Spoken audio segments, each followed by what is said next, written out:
Hi, everybody. We are here at the Contento Cafe in Salt Lake City with Lauren Bell, who is the owner and founder of this amazing Mexican organic restaurant. I'm Patty Reese with the Wellness Crusaders, and Lori's also here as well. And we're going to chat with Lauren about how he started and why you want to come and eat here, for sure. Lori, do you want to take the first question? Sure, let's go. Lauren, it's a pleasure that we get to interview you. And not even a pleasure, just an honor. Because I have to tell you, I have never in my lifetime found an organic, gluten-free Mexican restaurant. And I was super excited when your friend, Omar from Rawtopia, told me about this place. So we're going to go ahead and get started. So the first question I have for you is really on the origin of your story. So what inspired you to create Contento Cafe, and what was the journey like from the concept to day one of your grand opening? Wow, that's a huge question. Yes. Well, thanks for coming in and spending time with me today and supporting this restaurant. I really appreciate it. Well, the grand vision was really just, I really wanted to create a space. That was the first thing. I like ambiance, and I feel like restaurants can really lack a lot of things around that. I think it's really important to have, good music, the right temperature, the right kind of food, the right smells. It's hard to marry everything in a restaurant with good service and good food, and that's what I'm trying to do here. So my vision was trying to create a really cool place to eat. I feel like all my life I've really enjoyed going to restaurants and seeing their offering, seeing how they create the experience of going out and eating.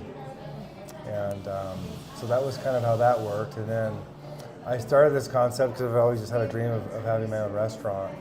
And especially here in Utah, where we kind of lack in the healthy food sector, and sometimes even in the creative food, and having different types of options of food, different cultures that represent their food in a good way. I just feel like this city is really lacked in that environment of that. I have to agree with you, for sure. How was day one of your grand opening? You had to be so excited. Yeah, it was an exciting day. It was a lot. I finished landscaping the front of the restaurant like 5 minutes before, and then ran in the back and took a shower in the hose and ran inside and started the work. We did $3,000 on our first day because it happened to be Cinco de Mayo, and it was the Mural Fest. So the neighborhood was hopping. It was a fun day. Wow. Yeah. And Patty, I have a question for you, because you've known Lauren for a long time. How soon after he opened, because how long has your restaurant been open? 8 months now. So how soon after Lauren opened Contento Cafe did you find this place? I probably have to say within a month. First of all, it's really, as you said too, and we know, it's hard to find a restaurant that's clean, organic, and has this ambiance. And so once I came here, and I'm sorry I didn't let you know about it. I didn't let you know about it, but I was like, oh my goodness, we have this restaurant here. And so for me to go out and eat, at a clean restaurant is really a treat. Right. So it was probably about a month after. Yeah, Wow. and that was it. And I can't wait to order, actually, when we finish this interview. Well, I see your delicious cookies sitting behind me, so yes, I'm that's equally excited about that. So the next question is going to be geared on organic and sustainable practices. So as a restaurant owner, why is it important for Contento Cafe to focus on organic ingredients, and how do you ensure sustainability in your operations? Good question. Well, first off, I'd have to say it's just really important because I think it's important for our culture and for our long-term, our longevity as human beings on this planet to eat healthier. We've noticed that healthy food and options for nutrition coincide with consciousness and people becoming more conscious in their life and more able to focus on being creative, on art, on music, on healthier aspects of involving yourself around our environments. And then on top of that, it's also really, it's environmentally more sound and sustainable to serve healthy food. we want to work on our sustainability a lot more as time goes by. It'd be nice someday to have land to be able to recycle a lot of our waste, which is really hard to do without animals and land currently. Right. But we would like to move more towards that direction and growing a lot of our own produce and plant a small orchard and have some of our own animals eventually Oh, wow. to create that. Okay. And then I feel like ultimately it'd be nice to have land to support, 5 restaurants that all buy into that. Right. And it supports 5 restaurants where we all work together as Right. a co-op on this land. And we're going to talk about that towards the end of this whole MAHA, Make America Healthy Again, this movement. The next question is on health challenges. So did you or any member of your family at some point have any health challenges that led you down the path of eating organic? I didn't have that experience. I just, as a young kid, when I was 18, I read a book called Diet for New Americans. Oh, yeah.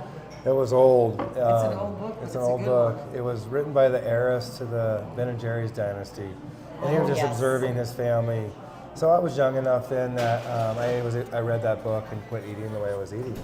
And started from that point, which was right out of high school pretty much. None of my friends did. At that time, not very many people were even trying to eat healthy, so it was a little different back then. But I also had the experience back then before it became taboo or illegal or difficult to go and tour all the farms. So I went out, and I couldn't believe it. And I went out and visited the pork farms, the cattle farms, the feedlots, poultry farms. I went out and saw it firsthand. And then over time, I watched them slowly become ashamed of it and try to hide it. I don't know if you guys remember the Miller's processing plant down in Draper. I don't. Right off the freeway. Anyways, forever it was just wide open, but as time went by, they started putting tractor trailers around it and huge hay bales to conceal how awful it was, how dirty and how gross it was. So anyways, I got to see that, and I feel like if more people could see that firsthand, they might be more conscious and choosy about the sources of their food. Right. Absolutely. All right, Patty, take Yeah. it away. So I wanted to ask this one about what advice would you give someone looking to incorporate more organic food when they're eating out? Now we're here at your restaurant, right? So we know what we're getting. But what is the impact of like people going out? Because people are eating out a lot. And of course, being a home chef, I want people to get into their kitchens, but the fact is people are still eating out a lot. So what advice would you give someone? I mean, obviously you have this restaurant here and we know Rawtopia, but anything else that you might recommend to people who are going out to eat? Yeah, I would just say to be really gentle with yourself Okay. and trying to make that transition because it can be really hard and confusing. Yeah. It's really confusing, all the different labeling and definitions of those labels and just trying to figure out what works for you and what doesn't. You gotta just take it slow and take it gentle. If you can, hire someone to help you make that transition to healthier food. Yeah. I liked what you said about the consciousness, like people waking up more. And really what I'm also going to add to that is because you're serving people protein and clean food, their brain is turning back on. Because when people are eating good protein and they're eating, organic grains and they're eating good fats, their brain's actually going, wow, I feel good. I'm going to go back to Contento and have more, Right. so Yep. I like that. Well, it's interesting because you can put anything in your body that you want and it makes blood, no matter what you put in. You can put ice cream in, candy, sugar, all the trashy stuff, and you're going to get blood. Right. Or you can put in really healthy stuff, good phyto greens, meats, dairy if you can handle dairy. You can eat all this good food and it makes blood. Right. So it's just a really simple So what process. kind of blood do you have? Yeah, what kind of blood do you want? I like Yeah. that. And you're a big fan of the, what is it? Blood that type. Blood type diet. Yeah. Yes. Yep, Yeah. it is. I mean, our blood is really our marker of our health because it all turns back into blood, whatever we're eating. Yeah, So and it's the source of life. I mean, we don't have blood, we're out. we're out. We're out. down. No We're blood, down we're for the out. count. On the wrong side of the grass. I have the next question. Okay. And then I'll let you continue. So, what do you hope that your customers take away from their experience at Contento Cafe beyond just enjoying the food that you serve here? Yeah.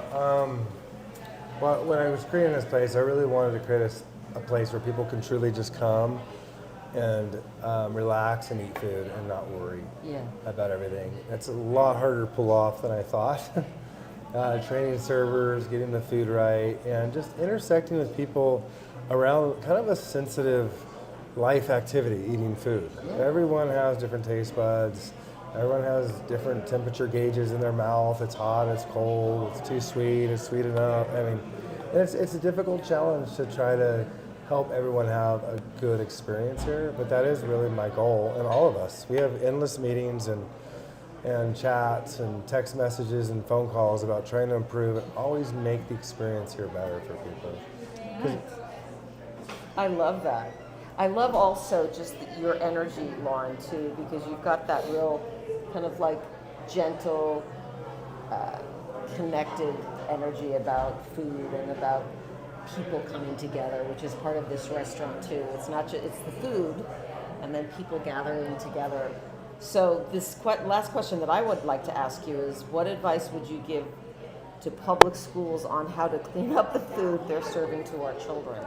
So that's something that hits my heart, and I'm sure it does with your children as well too. Like, how do we get this movement that you're doing here out more to, like, especially the school systems? Do you have any thoughts on that as a restaurant owner? Yeah, it's an interesting question because I have an 8-year-old and a 15-year-old. So my 15-year-old or my 8-year-old, I can make lunch for him and he'll eat it, right? So he doesn't do that. But I always ask him, I say, what do your friends think? He's the only one that has this type of food. And sometimes he literally asks me not to make that or put that as lunch because his friends will make fun of it. They haven't seen food like that, and it's really interesting and sad that they're not getting it. And so a lot of times they like his food and want to eat his food because I think they notice or can taste the difference, you know. And so he's always sharing his food at school if they're not making fun of him about something else I put in there, like hell chips or raw salmon, you know. Or Oh my God! I have to make a comment on that. So my granddaughter, who is 7, she goes to a charter school in Charleston, Utah, and she loves to eat the seaweed wraps with sardines and goat cheese, and she doesn't care. And one day she came home and she's like, Nona, she goes, they're making fun of me because when I open it up, it smells. She goes, but I got to tell you, I love it. So then I started just putting it on like a siete wrap and then melting the cheese and putting it on there, which was a little bit better. But every time that she goes to school and she spends the night at her house, she's like, oh, I'll take the goat cheese and the sardine wrap. Oh, so that's I totally get that. You know, the next question for you, Lauren, is you have so many dishes. I mean, I gotta tell you, I discovered this place 2 months ago when, you know, from Omar at Rawtopia, and I probably have eaten here a dozen times. So, and there's a lot of really great dishes. But what dish in particular or feature at your restaurant do you think best represents your vision and why? what dish? Yes. What dish would represent that vision? What dish? Well, first of all, I set out to try to make every dish craveable. Like, we did a lot of R&D on our dishes and trying to make sure that they were prepared right and that they taste good and look good. It's a lot to marry all that. Yeah. My favorite dish that I've had to fight to keep on the menu is really the nachos. I just love nachos. Yeah, I do too. And it really sucks because a lot of restaurants that are Mexican you go to, it's too generic, it's too played out, it's too predictable to have nachos on your Mexican recipe, you know, so they don't do it anymore. And if they do it not good. They don't do it right. And so that's one thing that I just really like on our menu. I just love a good nacho. There's just nothing like nachos to me, so. Great. I agree with that. Well, I was going to say that was my first, the first thing I bought here and I ate here was the nachos. And they are absolutely delicious. I also love the salmon tacos and the chicken tacos and the enchiladas. I think pretty much everything is pretty I feel like it's all really fantastic. good. And like our specials, I feel like our taquitos and tostadas and the pozole, and now the chicken mole, it's all so good. It really is. What is your special today? Those have been the specials for a while. Okay, Four it's taquito. of them. Okay. Taquitos, I might have to get one tostadas, of those. I don't think I've gotten pozole, one of those. and the mole. Yeah, he's getting hungry. I'm getting super Yeah. hungry. Yeah. Do you have another question?